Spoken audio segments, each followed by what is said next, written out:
Hi. This is Blake Roberts with Peer-to-Peer Group at Compass with my good friend, I'm looking at Diana who's off camera, with my good personal friend, Ben Hsu from First American Title. And thank you, this is an impromptu, we kind of jumped on you and said, hey, can we have 5 minutes of your time to talk about title? Absolutely. Thank you. You are always welcome. Thanks. So we do these every Monday, so if you ever pop in about this time and you have a great topic, you're always welcome to come on board. So today, here's my attack questions for you. Okay. We have not planned ahead at all. These are impromptu questions. Ben, when people are in escrow and title's running, what's something that people forget to do, they should do, that comes up in your mind that should be step one? Step one, in my mind, comes from the seller side, actually, where most oftentimes seller will forget to or delay on filling out the statement of information that's requested from escrow. Okay.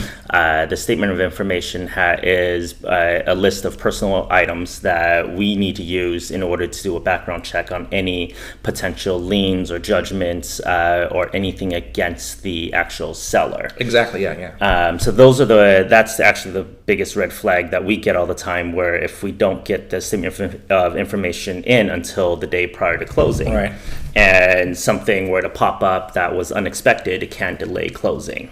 So timeliness. So it's back to this credo in real estate, which is time is always of the essence, right? Yes, absolutely. People don't hear it, but it's so important. And I know that when we've done things with title, the name Diana Roberts is very popular. Yes. And there is a Diana Roberts somewhere else in the world who has like 9 or 10 real estate lawsuits. So every time we do anything, they all show up. Oh, wow. And we always have to go through, not us, somebody else. Yes. But it takes time. Yeah, And absolutely. we have to always write a statement that's not this Diana Roberts, it's the one who lives down in the exactly. desert somewhere, yeah. Yep, it happens all the time, especially people that have common names. Right. Because when we're running title, without the person's personal information, like birthday or social, we won't know which lien corresponds to which person. Exactly. Okay, cool.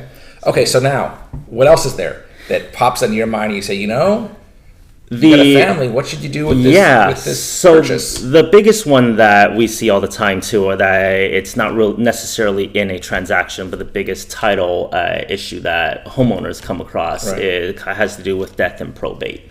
Your number one thing you should definitely recommend to all of your clients is to have their property in a trust, or have a trust set up.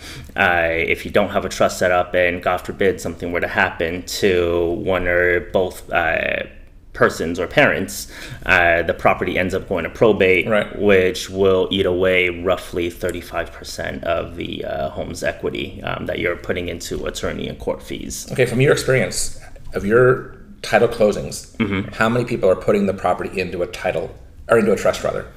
It depends on the area that you're in, but so areas... Is that based on the value of the homes? It's based on the value of the homes.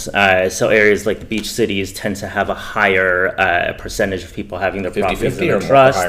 Roughly about 30 to 40%. Okay. And outside of the area, that number drops down drastically. Interesting. Yeah. Because the cost for doing a trust, I think, is in not that much. It's $3,000-$4,000 maybe. Roughly about $3,000-$4,000 that a lot of homeowners or a lot of people just don't want to incur. But that $3,000-$4,000 that you're spending now turns into $30,000 if something were to happen. Okay, and the trust should be for people with kids or anybody who has any kind of heirs they want to make sure are protected. Really should be anybody, even if you're single and young. If you don't have a trust and something were to happen to you, that property goes to probate. Okay. Does title recommend attorneys?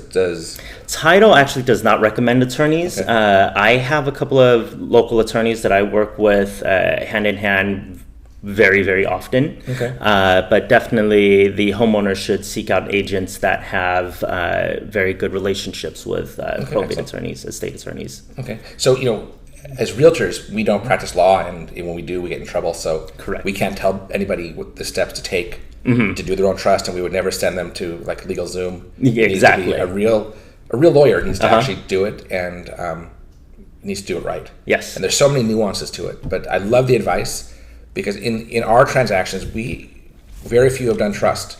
And there's always issues with doing this sometimes with acceleration clauses and different things in the contracts from different banks. Yep. But our experience has been that most banks are okay when it's put into a trust as long as they're as long as they're involved in the process, right? Yeah. So absolutely, very good question with the banks. So most banks, depending on the bank, most banks will not lend to the trust. Right. They have to lend to an individual because it's tied to your social security number. Right. So what happens in that case is we just take the property from the trust to the individual right before closing, right, and we vest it right back into the trust right afterwards. And banks are generally okay with that. Banks are 100% okay with that. Excellent. Okay. Yeah. Ben, anything else you want to say as we wind down our quick minute? No, I think the title rep. No, I think thank you very much for having me here today. Okay, excellent. However impromptu this is fun. We'll find out in a moment how it looks. Yeah. But thank you so much. Thank you.